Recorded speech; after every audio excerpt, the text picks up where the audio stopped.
Number 919, biofuels.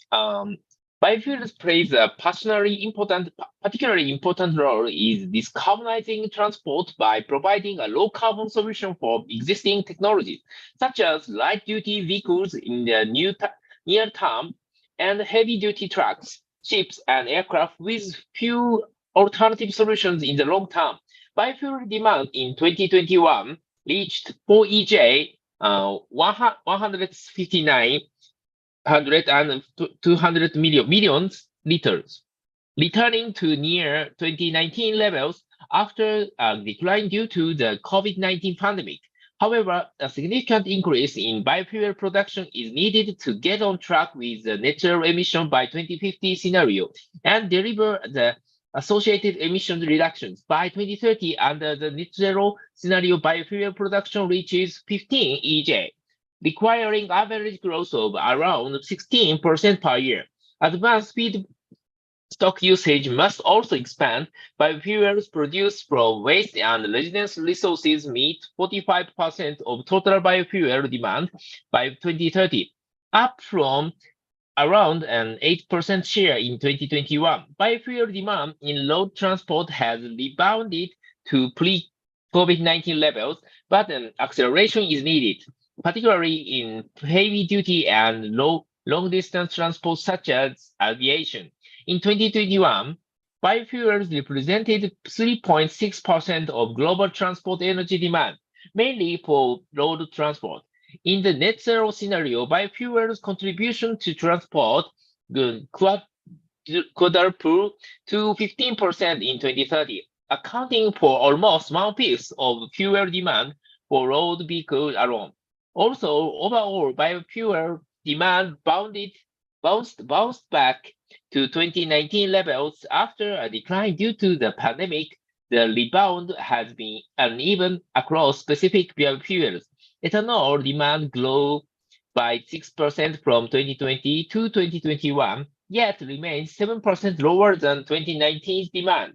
Biodiesel, referring to FAME, inches past 2020 demand by 0.3% to reach 1.4 EJ. Renewable diesel, referring to HVO, however, continued its exponential growth to reach 65% higher consumption in 2021 compared to 2019, reaching over 0.3 EJ. Biodiesel and renewable diesel compete for the same feedstock, further complicating relative growth between the two biofuels. Aviation biofuels, also known as biojet kerosene, would need to make the most dramatic stride between now and 2030 to align with the net zero scenario, increasing from 0.1% of aviation fuel demand in 2021 to more than 5% in 2030. The successful takeoff of biojet kerosene hinges on several key factors,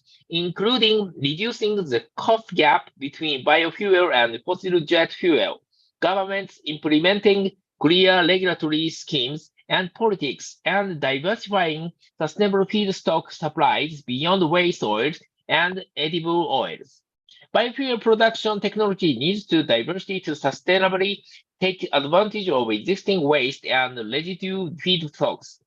The vast majority of biofuel production currently uses so-called conventional feedstocks, such as sugar cane, corn, and soybeans. However, expanding biofuel production to advanced feedback stocks is crucial to ensuring minimum impact on land use, food and feed prices, and other environmental factors. In the net zero scenario, biofuel produced from waste, residue, and duplicated crops that do not compete with food crops. Example, crops grown on the marginal land makes up roughly 50% of the biofuel consumed in 2030, up from an estimated 8% in 2021. Used cooking oil and waste animal fats provides the majority of non-food crop feedstock for biofuel production today. Given that these feedstocks are limited, new technology will need to be commercialized to expand non-food crop biofuel production. For instance, cellulosic ethanol, and biomass-based feature crops, BioFD technologies can use non-food feedstocks to produce low-carbon biofuels for use in the transport sector. While the average production cost of such biofuel is still double to triple that of fossil fuel equivalents, it could decline by as much as 27% over the next decade, with any remaining cost gap covered by policy measures to spur production and demand. Technologies that can convert woody feedstocks into biofuel need to be proven at the scale in the next few years. Many biofuel production pathways have achieved commercial status, including ethanol production from corn and sugar cane, FAME biodiesel, HVO, renewable diesel, and HEFA, biojet kerosene from vegetable oils and waste oils. Yet, an innovation gap remains in converting woody and grassy biomass to liquid biofuels. For example, via thermochemical routes such as biomass gasification followed by BioFD synthesis, hydrothermal liquefaction, and fast pyrolysis with upgrading. These routes can tap into different and more abundant biomass waste and residue resources than HVO and HEFA, allowing renewable diesel and biojet kerosene to sustainably scale up to the quantities required in the net zero scenario. While BioFD is currently at the demonstration phase, several commercial scale projects are now in the pipeline, mostly in the United States, but also in Europe and Japan. The project encompassed a wide selection of feedstock choices, forestry residues, and municipal solid waste and products, renewable diesel and biojet kerosene. One project, the Biofuel biorefinery in the United States, will even include carbon capture and storage to produce negative emissions, also known as carbon dioxide removal.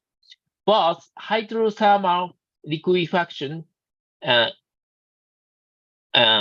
fast pyrolysis with upgrading are at a lower level of technology readiness than BioFD, hindered by challenges in pre-treating the bio-oils for further hydroprocessing into renewable diesels. But once pre-treated, the bio-oil can be co-processed with petroleum products up to around 10% as existing oil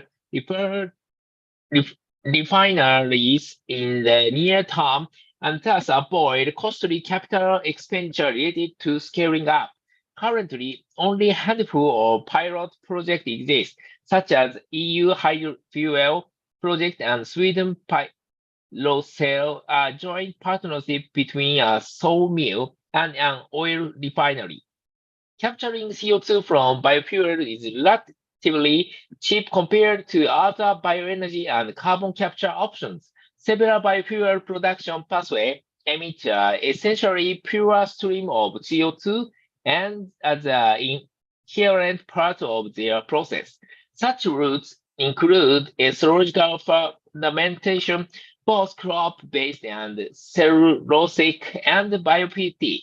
The high concentration of CO2 means that the cost of capturing the CO2 is low, since no additional purification is required apart from the gasification.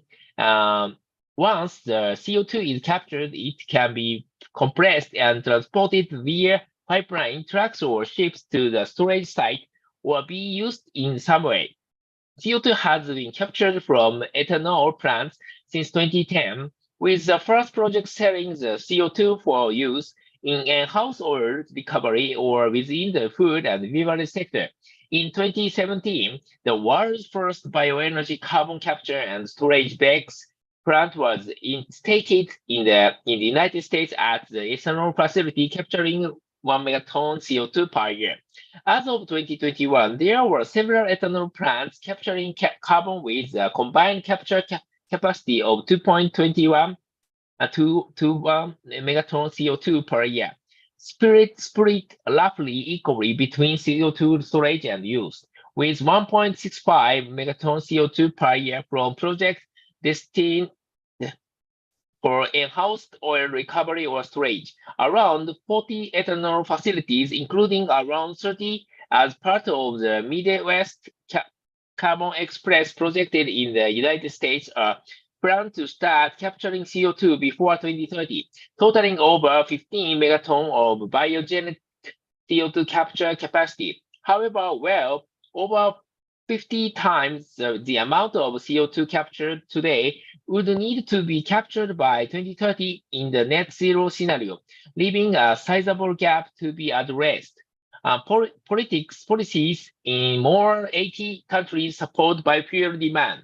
Collectively, biofuels avoid 4.4% of global road transport oil use on an energy basis. Nearly 60% of biofuel demand is in OECD countries and 40% in non-OECD countries. Existing and new policies are expected to expand biofuel demand by 5% from 2021 level by the end of 2022. For instance, in August 2022, the United States approved the Inflation Reduction Act, which includes incentives for biodiesel, renewable sustainable aviation fuel, and advanced fuels, as well as support for biofuel infrastructure production. In addition, India, higher ethanol blending, Canada, clean fuel standard, and Brazil, RenovaBio, Europe, new target under Fit for 55, and the United States, California, and Oregon, low carbon fuel standards, LCFS, and other states considering LCFS continue to support expanding biofuel demand in the coming years. However, higher oil prices and weaker GDP are slowing growth in 2022. Governments weigh the fuel price, energy, food security, and GHG reduction implication of biofuels. Russia's invasion of Ukraine has sent shock waves through energy and agriculture markets, worsening already high prices. In response, governments are considering whether biofuels helps or hinders their efforts to keep pump prices low, ensure energy and food security, and reduce GHG emissions. Several governments have or are proposing relaxed, delayed, or postponed biofuel blending requirements or GHG emission reduction quotas this year. In addition to action taken in 2021 because of already high prices, the stated rationale for many of these changes is to reduce additional fuel costs borne either by consumers or by governments. The two exceptions are a proposal in Belgium, which specifically targets crop-based feedstocks, and a working paper from Germany's Minister of Environment that proposes to reduce crop biofuel use in Germany. Conversely, the United States is proposing increases to help reduce fuel prices, as is Argentina to make up for potential fossil diesel shortfalls. In other countries, such as India, ethanol politics are moving ahead as planned, since its sugar-based ethanol is less exposed to price increases and helps offset oil demand. Investment in liquid biofuels more than doubled in 2021 and is set to grow in 2022. Global investment in liquid biofuels more than doubled in 2021, reaching just over USD 8 billion. Two-thirds of this growth was bio-based diesel, spurred by rising investment in HVO renewable diesel. Also, ethanol investment also nearly doubled. The United States and Brazil each contributed around 30% to global investment in 2021. The planned expansion of capacity at HVO renewable diesel and biojet kerosene projects, such as Neste's USD 1.98 billion investment in Rotterdam, is likely to create further supply in near term. Food supply chain disruption and soaring prices, in part due to Russia's invasion of Ukraine, are throwing energy prices into turmoil. Counter to prior trends, Higher fossil oil prices may not necessarily encourage more investment in biofuel in some markets, as biofuel feedstock prices have similarly increased. However, capital spending on biofuel in 2022 is likely rise in aggregate, pushed up by significant growth in HVO renewable diesel and biojet kerosene projects. International collaboration is essential to realizing the potential of biofuels. International collaboration can help accelerate biofuel development by developing best practices, coordinating research, policy and deployment, and promoting common sustainability standards. It includes the BioFuture Platform Initiative, a 22-country initiative to promote and advance low-carbon bioeconomy that is sustainable, innovative, and scalable, established under the Green Energy Ministerial in 2021. It aims to foster consensus on biomass sustainability, promote best practices, enable financing, and promote international cooperation. IEA Bioenergy, a technology collaboration program, CTP, established in 1978 to facilitate cooperation and information exchange between countries that have national programs in bioenergy research, development, and deployment. It provides leading analysis on bioenergy technology development, demonstration, market deployment, sustainability, and policy frameworks. Global Bioenergy Partnership, an initiative focusing on developing countries to support a range of activities, including national and regional policy making and supporting sustainable practices. This includes the development and implementation of 24 sustainability indicators, Clean Skies for Tomorrow coalition, and industry-led coalition working to advance the commercial sale of viable, low-carbon sustainable aviation fuel, SAF, of which biokerosene is one type for broad adoption by industry in 2030. Implement sustainability frameworks. Sustainability governance is essential to ensure that higher biofuel consumption provides tangible social, economic, and environmental benefits, including life cycle GHG emission reductions. Policymakers must establish frameworks to ensure that only biofuels that meet stringent sustainability-related requirements receive policy support. Adherence to sustainability criteria should be verified by third-party certification of bio supply chains. The European Union, through requirements in its renewable energy directives, the United States, through minimum GHG threshold in the federal RFS program, and incorporation of indirect use change into the state of California LCFS, and Brazil, through its Renova Bio program, have established frameworks to codify some aspects of biofuel sustainability. But other countries must also ensure that rigorous sustainability governance is linked to biofuel policy support. Expanded demand policy consistent with the net zero trajectory. Within sustainability safeguards, national governments can employ a combination of regulatory measures such as mandate GHG emissions intensity reduction targets, also known as low carbon fuel standards, and carbon pricing and financial incentives to help raise bio demands. These regulatory measures must be aligned with net zero target to support investment. In all cases, policies should include rigorous sustainability criteria and promote life cycle GHG emission reductions. Incentives, standards, and other efforts to remove barriers to uptake can also support demand policies.